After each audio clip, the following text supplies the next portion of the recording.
காலை வணக்கங்கள்.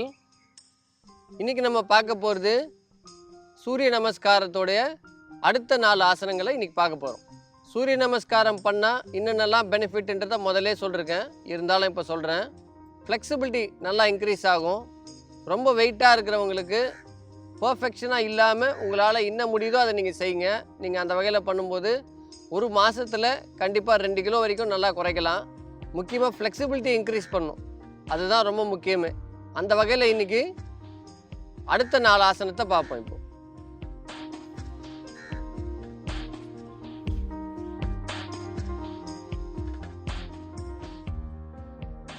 இந்த ஆசனம் பேர் மகாமுத்ரான்னு பேர்.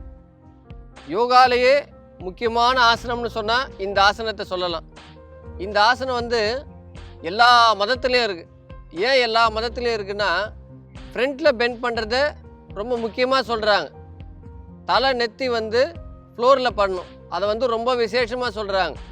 எந்த அளவுக்கு உங்களோட தலை நெத்தி ஃப்ளோரில் படுதோ அந்த அளவுக்கு நீங்கள் கோபம் வராத ரொம்ப சாஃப்டாக இருப்பீங்களா. அதனால தான் இதை எல்லா மதத்துலேயும் வச்சுருக்கிறாங்க. நெக்ஸ்ட்,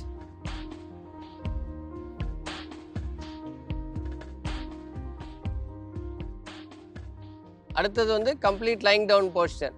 இந்த போஸ்டரில் வந்தாலே நீங்கள் போதும். ஏன்னா இப்போ ஒரு சில பேரால் கீழே உட்காரவே முடியல. அடுத்து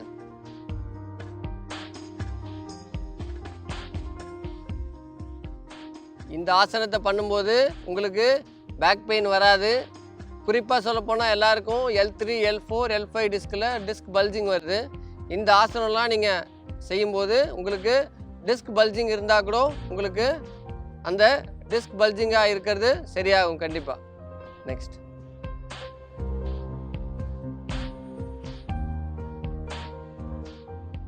ஃப்ளெக்சிபிலிட்டிக்கான யோகா இது. பட் நீங்கள் இதை செய்யும்போது உங்களுக்கு கான்சன்ட்ரேஷன், மெமரி பவர் இன்க்ரீஸ் ஆகும். ரிலாக்ஸ். இன்றைக்கி நம்ம பார்த்தது எல்லாமே பார்த்திங்கன்னா சூரிய நமஸ்காரத்தோடைய பெனிஃபிட் அப்படின்னு சொல்லும்போது மகாமுத்ராவை பார்த்தோம். ரொம்ப முக்கியமான ஆசனம் அது. முக்கியமாக சொல்லப்போனால் முத்ரான்னு நம்ம சொல்கிறது முக்கியமான ஆசனத்துக்கு சீல் போடுற மாதிரி. இந்த மகாமுத்ராவை நீங்கள் பண்ணும்போது உங்களுக்கு ஸ்ட்ரெஸ்ஸுன்ற ஒரு வார்த்தைக்கே இடம் இருக்காது. அதுக்கு அடுத்தது பேக் பெயின் வராது, உங்களோட வெயிட்டு குறையும். இதோட பெனிஃபிட்ஸே ரொம்ப அதிகமாக இருக்குது. அதனால் இந்த ஆசனத்தை நீங்கள் டெய்லி வீட்டில் பண்ணணும்.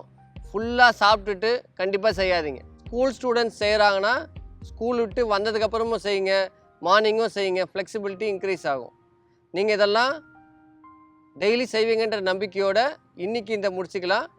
நாளைக்கு வேறு ஒரு ஆசனத்தோடு உங்களை பார்க்குறேன். நன்றி, வணக்கம்.